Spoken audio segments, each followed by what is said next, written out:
So scientific notation, or standard index form, it's also known as, is used to write really big numbers and really small numbers.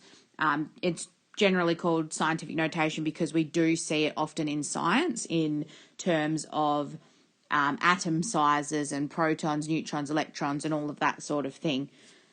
So basically, there's two things that you have to do. You have to be able to write from scientific notation into an ordinary number, and you also have to know how to change an ordinary number back into scientific notation. And there's two things that you need to be able to do in terms of that, and that is changing big numbers into scientific notation and back the other way, and also then changing small numbers into scientific notation and back the other way. So if we look at this first example, and the first few that I'll do are going from scientific notation to normal numbers.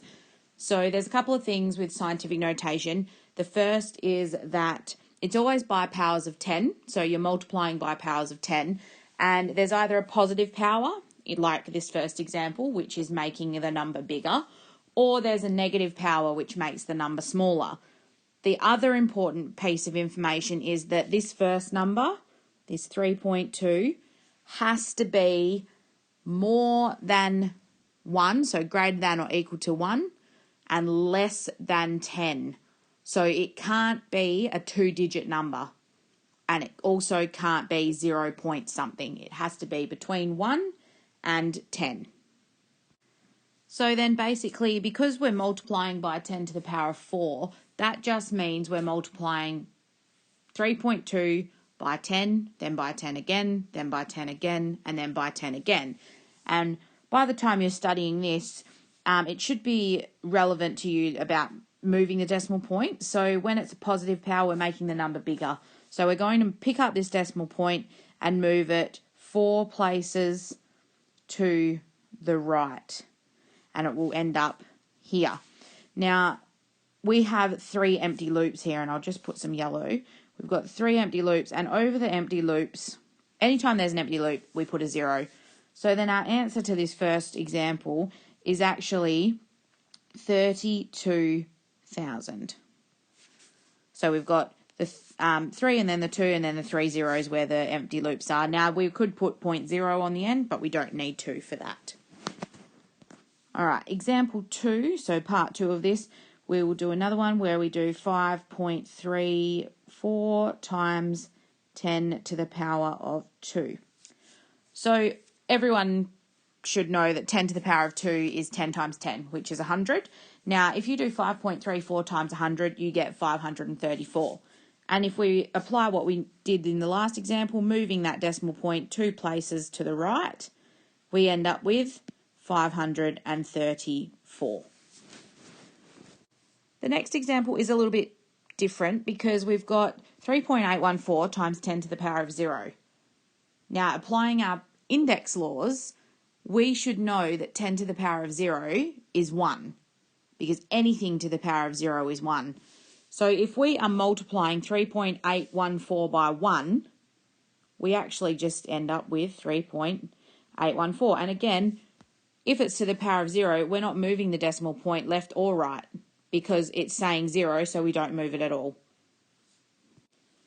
Okay, our next 2 examples are a little bit different because you'll notice we have a negative power for each of them now. So the first one is 4.2 times 10 to the power of negative 3. Now, if we actually look at 10 to the power of negative 3, that is actually 1 over 10 to the power of 3, which is 1 over 1,000, which means we're actually going to end up with 4.2 over 1,000.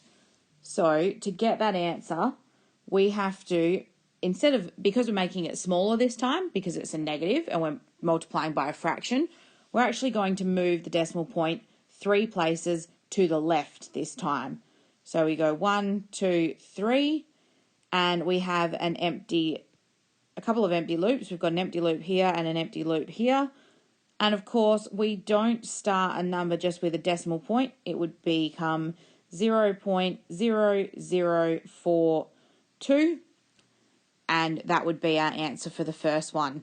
The second one there, part E, we move one place to the left. So that's simply just going back one place to the left, and we get 0.982 as our answer for that one. So to change from an ordinary number into scientific notation, so this might be when we're asked to find, write the number from here, the distance from here to the sun, that sort of thing, where there's quite a few numbers involved. It's quite a long distance, so we tend to write it as scientific notation just to make it a little bit easier and takes up less space. So to do that, the first thing that you need to do is we always need the first number. Remember, the first number of scientific notation has to be between 1 and 10. So less than 10 and greater than or equal to 1. So what we do is we figure out where along this number is going to make that possible. So it would have to go in between the 2 and the 4. So we'd end up with 2.4, and then we always do times 10 to the power of, because that's what scientific notation is. And then we see, okay, well, how many places do we need to move that? So if we've got it here, we need to go 1, 2, 3, 4, 5 places, which means it's going to be positive 5 at the top, because we need to make 2.4 bigger. So it's a positive number. With the second one, we need to figure out again, where are we going to put this? So we've got it as 3.85. Then it's going to be times 10 to the power of.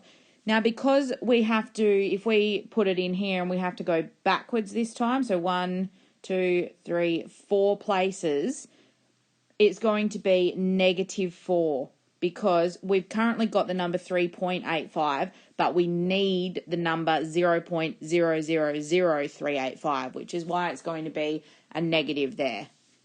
The next part is multiplying and dividing with scientific notation. So if we've got two things that are written in scientific notation and we're multiplying those two things together. So the first step is to multiply the numbers that are by themselves. So we can do 4 times 8 and we would end up with 32. And then from our index law knowledge, we know that anything that has the same base, we can add the powers if they're multiplied. So 10 to the power of 5 times 10 to the power of 3, that's the same base of 10, which means we can just add the 5 and the 3 to get us 8. However, this answer is not written in scientific notation because we've got 32. Now, remember, that first number has to be between 1 and 10. So we would need to adjust this answer to 3.2. And if we've put the number back a place, so we've made it 3.2, it means we'd need to multiply it by 10 one more time.